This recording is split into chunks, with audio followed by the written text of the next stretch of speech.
Salut Yves.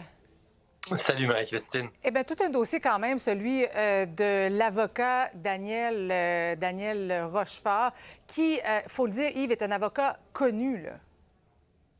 Oui, et c'est quelqu'un qui a une carrière qui s'étend sur presque 50 ans.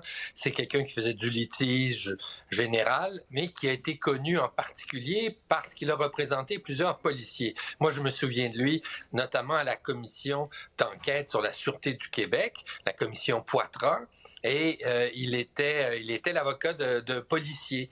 Et donc, c'est quelqu'un qui était très visible, on va dire, quelqu'un qui a fréquenté un peu le palais de justice dans les 40 dernières années, avait certainement croisé Daniel Rochefort. Oui.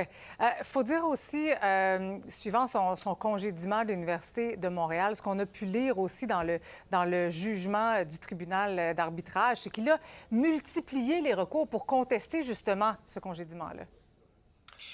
Ben, d'abord, c'est pas si rare, hein, parce que les syndicats, quand un de leurs membres est attaqué, vont utiliser les recours. Mais là, on a affaire en plus à un avocat. Donc, il connaît les rouages du système, connaît ses recours et les utilise.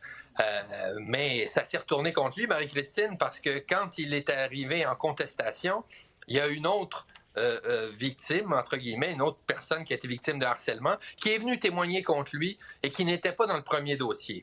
Alors, maintenant, Marie-Christine, il y a une marge énorme entre du harcèlement sexuel dans le cadre d'un cours, ce qui est évidemment inacceptable, et les accusations criminelles auxquelles il fait face. C'est pas du même ordre du tout. Mais ça Donc, s'additionne, parce qu'on parle aussi d'une poursuite oui. au civil, donc tout ça, ça fait Oui. tout un dossier, là.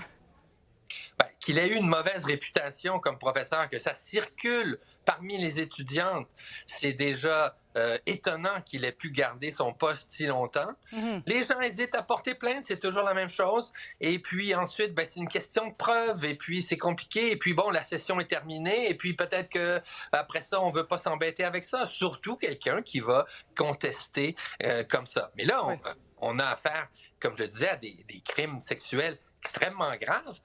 Et là, on se demande comment se fait-il qu'il a fallu tant d'années, puisque les faits remontent quand même à un certain nombre d'années et on comprend si c'est exact que ce n'est pas nouveau. Mm-hmm. Comment il a pu arriver à faire une carrière aussi longue sans avoir d'ennui majeur? Oui. Et là, on n'a pas la réponse, mais une des réponses, c'est souvent avoir du pouvoir et avoir de l'argent et avoir du pouvoir et pouvoir se sortir du système.